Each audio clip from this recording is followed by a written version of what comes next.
1984 का लोकसभा चुनाव पहला चुनाव था जो कि आप लड़े, और मुझे लगता है कि उसमें जो इंदिरा गांधी की हत्या की वजह से कांग्रेस के फेवर में एक जो लहर पैदा हुई, जिसको कि आडवाणी जी लंबे समय तक कहते थे कि 1984 का लोकसभा चुनाव जो है वो लोकसभा का चुनाव नहीं था, शोकसभा का चुनाव था। आप लड़े, ऑब्वियसली आपको अपने पहले चुनाव में कामयाबी नहीं मिली।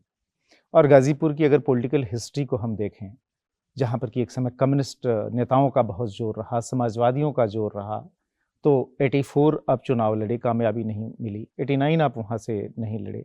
91 में फाइनली आपको कामयाबी मिली, और मुझे लगता है कि वो पूर्वांचल के उस इलाके में अगर हम गोरखपुर को छोड़ दें तो गाजीपुर एक पहली जगह बनी जहाँ पर कि मुझे लगता है कि ना तो पॉलिटिकल इक्वेशन, ना ही सोच कुछ ऐसी थी कि वहाँ पर बीजेपी के जीतने की उम्मीद की जाती। कैसे जो है सो कमल का फूल आप उस जमाने में खिला पाए 91 में? 84 का जब मैं लोकसभा चुनाव लड़ा था तो विश्वविद्यालय से निकला ही था, सीधे गाजीपुर पहुंच गया। जन्मभूमि थी, स्कूलिंग वहाँ हुई थी, इसके अलावा कोई राजनीतिक क्रियाकलाप तो वहाँ था नहीं। पार्टी भी थोड़ी कमजोर थी। लेकिन 89 के बाद उत्तर प्रदेश में राम जन्मभूमि आंदोलन का जब व्याप बढ़ने लगा, उसके बाद भारतीय जनता पार्टी की ताकत पूरे उत्तर प्रदेश में बढ़ रही थी, और हम और कुछ और भी पार्टी के साथी थे जिन्होंने गाजीपुर में मेहनत की। सच है कि वो वामपंथ की धरती थी।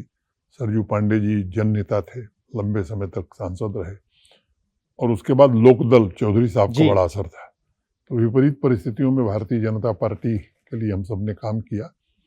अनेक नाम हैं, महेंद्र नाथ पांडे जी भी थे, विजय शंकर राय जी थे, उदय प्रताप सिंह जी थे, सुचिता जी थे, सत्यनारायण तिवारी थे, शारदा चौहान थी, अनेक इस तरह के अनेक लोगों ने परिश्रम करके, और फिर धीरे धीरे परिस्थितियां बदली। दीनदयाल जी कभी बहुत पहले गाजीपुर आए थे, गंगा स्नान कर रहे थे, तो उन्होंने उनसे पूछा, उन्होंने किसी चमनलाल गर्ग, एक पुराने जनसंघ के नेता हुआ करते थे, क्या लगता है कोई सीट निकलेगी? तो उन्होंने कहा सैदपुर शायद जीत जाएंगे। कृपा शंकर जी चुनाव लड़ रहे थे। अच्छा।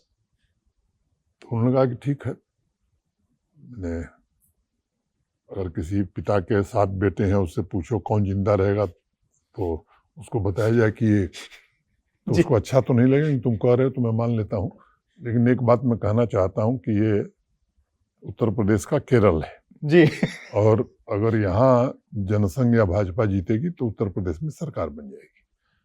और वो देवपुरुष थे ही, उनकी वाणी सत्य हुई।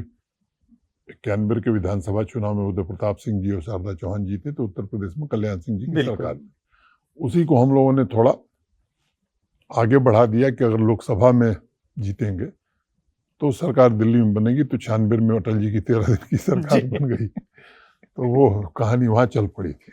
जी जी जी जी।